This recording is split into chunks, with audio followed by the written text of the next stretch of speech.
All right. Good morning, everyone, and welcome to the first day of the Digital Data Conference. Thank you so much for joining us. It's a little bit past 8:30, and I'm going to start by passing the microphone to Pam Soltis, who will be kicking off the day for us today, and then we'll be starting, and then I'll come back with a little bit more logistic information. Great, thanks, Jill. Well, hi, everyone. Good morning, good afternoon, good evening, depending on your location, and welcome to Digital Data 2026. Thank you so much for joining us. I'm Pam Soltis from the Florida Museum of Natural History at the University of Florida, and I serve as Director of Research for IDiGBio. In this role, I encourage, facilitate, and applaud novel uses of digitized biodiversity data. In other words, I'm a cheerleader for the use of these data. Now, when IDiGBio began 15 years ago, this meant using digitized occurrence records. So shortly after that, uses soon expanded to include digital images of herbarium specimens and then of other specimens from our collective collections. Over the past decade, discussions have turned to the digital extended specimen as a vision for linking all derivative and associated data to a physical specimen. This concept of integrating multiple sources of biodiversity data is the impetus behind the Digital Data in Biodiversity Research Conference, which began in 2017. And this concept of integration is really the theme of this year's conference, enabling science through integrated biodiversity data.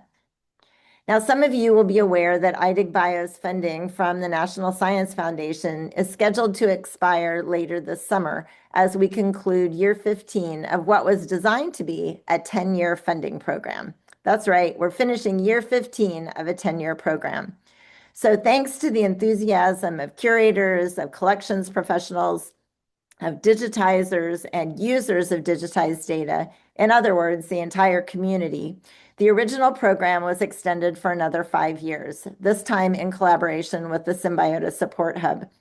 Now, unfortunately, this funding period will soon end, but thankfully, NSF has granted us a no-cost extension to take IDiGBio into the early months of 2027, during which there will still be continued programming, including webinars, courses, and workshops.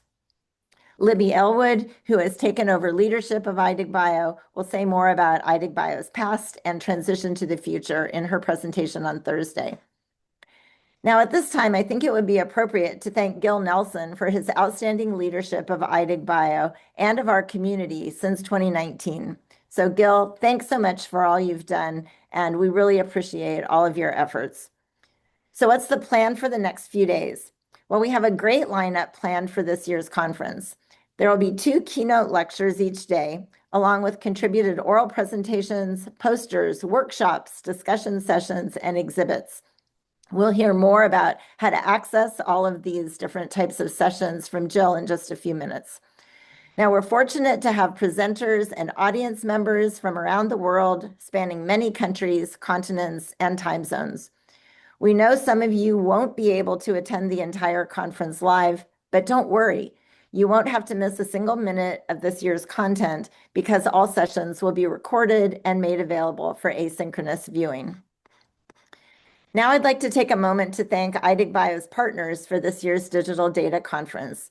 These include Beacon, the Biodiversity Collections Network, DISCO UK, we'll hear more about that from Vince Smith on Thursday, the Florida Museum of Natural History, the International Partners for the Digital Extended Specimen, Harvard University's Museum of Comparative Zoology, the Natural Science Collections Alliance, Picture, and Spinach, the Society for the Preservation of Natural History Collections. Thanks so much to our partners. We appreciate all of you so much. Now, in just a moment, I'll pass things back to Jill Goodwin, who will fill us in on the logistics for the conference. However, before I do so, I'd like to thank Jill for her amazing work organizing and shaping this year's conference. You have no idea the effort and dedication that Jill puts into this conference every year. I'd also like to thank our awesome IDiGBio team who are working behind the scenes to bring this conference to life. These include Lauren Cohen, Jesse Grasso, Shyla Davison, Kat Chapman, Kit Lewers, JT Miller, and Mackenzie Mabry. Thanks so much to all of you for making the conference possible. So at this point, I'll pass the stage back to Jill, and I'll rejoin you all in a few minutes to introduce our first keynote speaker. Welcome again. And Jill, the floor is yours. Thank you so much, Pam. Yeah, so thank you all again so much for being here. Thank you for those kind words, Pam. And I would also like to echo Pam's thank you to Gil Nelson for his leadership throughout the IDiGBio, but also Gil is the person who started this conference 10 years ago. It was Gil, Cody Thompson, and it was my first year that we really started this conference. So it's been quite a journey.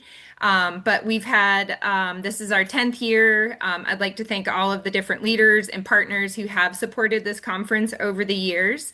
It is pretty bittersweet today that we this could possibly be the I don't want to say the end of the digital data conference, but I think just the way that we've done it in the past and with within the current infrastructure of IDiGBio, things will kind of be different in the future, but that's okay. We are hoping that there will be opportunities for pieces of the community and collaborative pieces of IDiGBio that we've all come to appreciate over the years, that maybe some of those pieces will be able to live on. We will have a session this afternoon where we'll be talking about the sustainability about this conference and some possible opportunities for the community aspects. So I hope you can join us this afternoon. And I also wanted to say that this is our first time that we will be using this Zoom events platform. So in 2020, Gary Moats and I transitioned the Digital Data Conference. We were one of the first conferences that really went from changing from an in-person event to a completely virtual event. And that had benefits for the community. But for us, there was a lot of stumbling through that we had to try to, navigate this new virtual world and deal with some of the challenges that can come with that. During the conference, the entire city of Bloomington lost their internet.